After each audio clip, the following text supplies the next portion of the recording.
911 case generating a lot of interest from professionals wondering, like police and all of us, what happened here. One of those is Ron Rugen, a Kansas City, Missouri-based private investigator who is blogging about the case.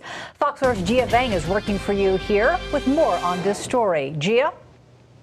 Well, that's right, guys. Ron Rugen's blog has garnered a lot of attention, but especially with the blog that he posted just today. Now, he says the key in this entire case is a phone, more specifically Deborah Bradley's or Megan Wright's phone.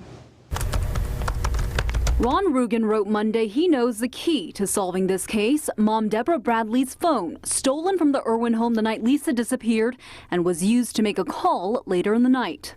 You're not going to pocket dial some random phone number by accident that happens to be 1.1 miles away from the crime scene. Rugen says whoever was on the receiving end of that phone call has answers in this case. If you reverse the whole call issue, it makes it a lot easier to really dig down to the heart of this matter.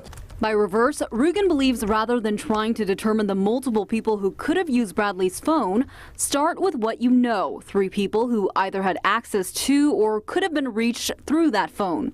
1, Megan Wright, who owned the phone but says she doesn't know the Bradleys. 2, Jersey, Megan's ex-boyfriend.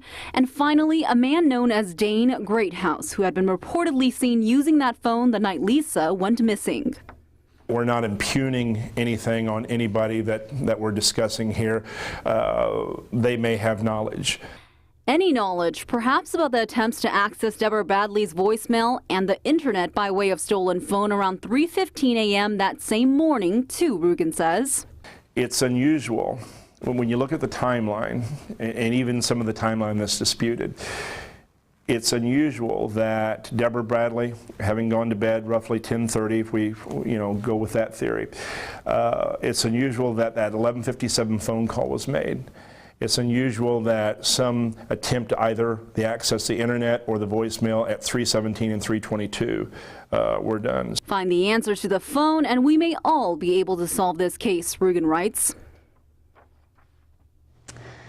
Now, Rugen adds that there are ways to get records for that night the cell phone was used, and he says presumably police have done that. Gia Vang, Fox 4 News, working for you.